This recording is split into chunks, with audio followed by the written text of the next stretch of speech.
Assalamualaikum warahmatullahi wabarakatuh. Selamat malam. Alhamdulillah wa syukurillah.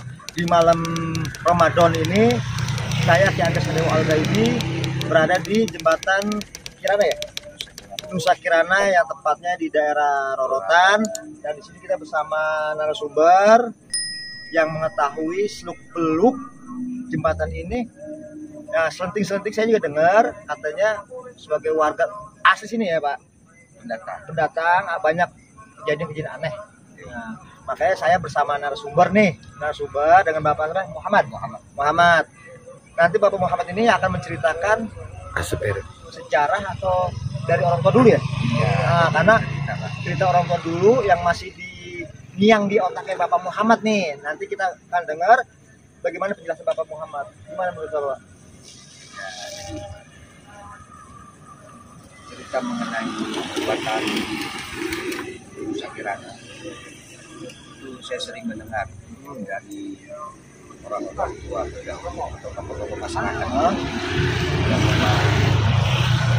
yang paham cerita mistis atau ya yang berbau istilahnya ya goib lah, Berbau setan lah ya. iya. Jadi jembatan ini dulu ketika masih belukan rawa-rawa lah yang saya cerita seperti itu, dari tokoh-tokoh masyarakat atau penduduk yang sudah lama di sini, ini sering muncul semacam ratu ular. Iya, jadi berbentuk mahkota. Jauh sebelum dibebaskan oleh pengembang Nusa Kirana. Kebetulan pengembang Nusa Kirana itu Haji Jen juga beliau almarhum tokoh Betawi. Jadi Haji Jen juga dapat cerita tentang ular misalnya secara goib yang sering muncul di lokasi ini. Dulu ini Sador ini kali alam. Iya, dia nembus ke arah Bekasi. Langsung ke arah Bekasi. Iya, Jawa Barat. Terus dimulai dari jembatan Bekatan suatu kali tinggi. Akses pembuangannya ke sini, bermuaranya nanti ke STIP. Sebelumnya lewat Nagrak, lewat sekarang tol, dekat perumahan itu yang sekarang ada komplek Angkatan Laut Pasmar. Ya lanjut ke Kampung Bidara, bermuara di STIP. Nah ini karena Haji Jen Pengambang ini dia istilahnya ingin mengabadikan mitosnya ya, mitos sehingga dibentuklah jembatan ini menyerupai seekor ular. Ini kalau dilihat dari struktur bangunannya ini menyerupai seekor ular piton. Ular piton sedang melintas ya, sancak lah gitu. Ya. Jadi di sana untuk mengenang di masing-masing alamnya dibuatlah kerangka jembatan semacam itu. Begitu kurang lebihnya. Tapi kok banyak yang pada melihat keanehan, kemitosan munculnya ratu ular itu? Ya sering. Jadi ada beberapa, ini saya juga dapat cerita, sering melihat, tapi mereka tidak ada yang terganggu, cuma dia melihat bentuknya palanya itu mahkota, rambutnya panjang. Ya, itulah. Secara wujud ininya, punya ekor. Gitu. Jadi sering bermunculan. Banyak, ada juga yang cerita ada buaya putih. Tapi yang kuat, yang berkuasa ular ya. Betul. Konon ceritanya seperti itu. Karena juga dulu konon juga ini tadi kita udah lihat memang ada satu istana ya, istana ular ya, itu ibaratnya Dewi Ular yang masih anak buahnya Dewi Lanjar. Ya. Karena dia ditugaskan dari pantai utara. Nah, utara ya tadi yang Bapak Muhammad bilang tembus ke Bekasi kan langsung ke utara juga. Nah, pantai utara ditugaskan, mungkin dia mengingkari janji, akhirnya lari ke sini. Nah, tapi alhamdulillah walaupun di sini dia nggak pernah minta tumbal. Cuma menampakkan kalau saya ada di sini. Kalau kata orang kita bilang nggak salahnya tong lu kesini lewat sini permisi, gitu ya Pak ya. Nah, makanya kita masing-masing di alamnya lah. Nah, kayak pemisah ini di samping situ juga mitosnya juga mungkin ada benda gaibnya ya. Benda gaibnya atau benda setannya atau benda dajjal rombongannya. Kita akan coba menuju ke lokasi yang sering dililit oleh Nyimas Dewi Ular itu bersama Bapak Muhammad. Nah, Bapak Muhammad bisa kita ke lokasi Ya, untuk mengukirkan. Ya.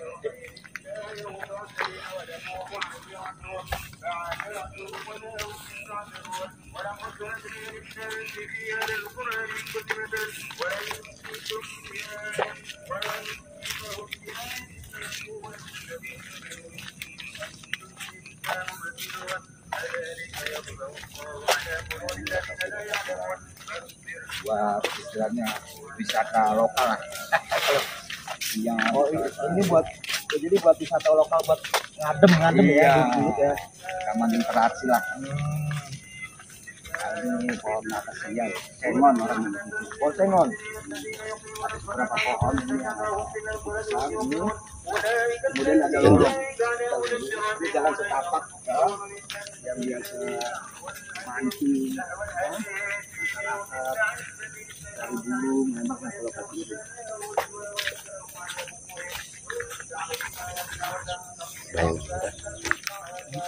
Bayangan.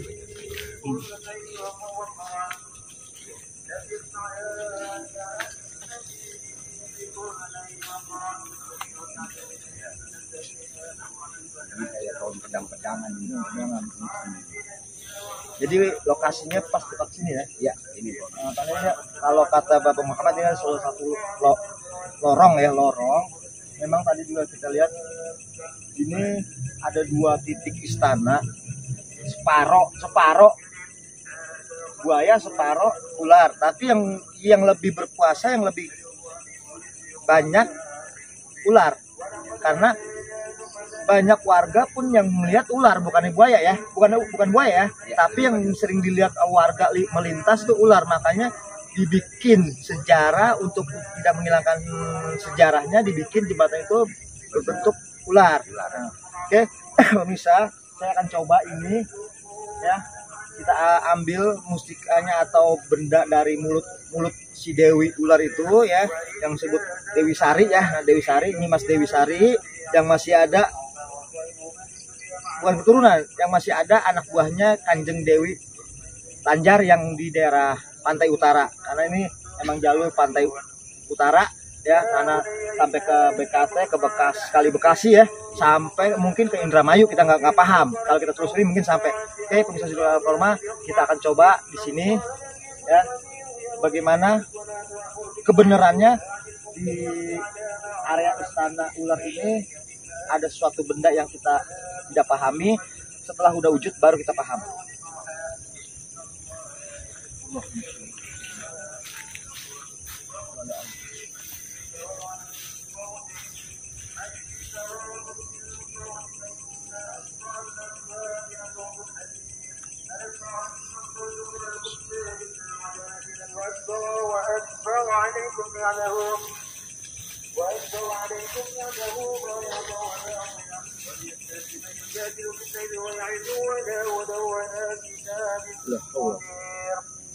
وإذا قيل اتبعوا ما أنزل الله قالوا بل نتبع ما وجدنا عليه آباءنا ولو كان شيء يدعوه إلى عذاب السعير ومن يشرك وجهه إلى الله وهو محسن فقد استمتع بالعراق الوسطى والأرض عاقبة الله ولن ربنا يحكم كفرا إلينا نرجع فينبئهم بما عملوا إن الله عليم بما يصنعون نرجعهم ولننصرهم إلى عذاب المسلم لهم من وخلق السماوات والأرض يقول إن الله وللأسف الله فنبئهم لا يعلمون إلا لله أمرهم الخلق والوسيلة ولو أنزلنا بهم شجرة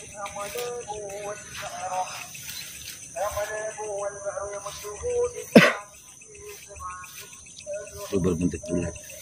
Oke, alhamdulillah wa syukurillah, pemirsa Suduk Al-Karomah, di malam Ramadan ini, di malam detik-detik mau masuk Idul Fitri nih, penghabisan Ramadan di daerah jembatan Nusa Kirana, Rorotan. Alhamdulillah kita bersama Bapak Muhammad, kita sudah mendengar cerita Bapak Muhammad, alur cerita dari orang tuanya dulu yang masih dikenang oleh Bapak Muhammad, sampai kita mengungkap misteri benda yang ada yang punya Nyimas Dewi Putih ya.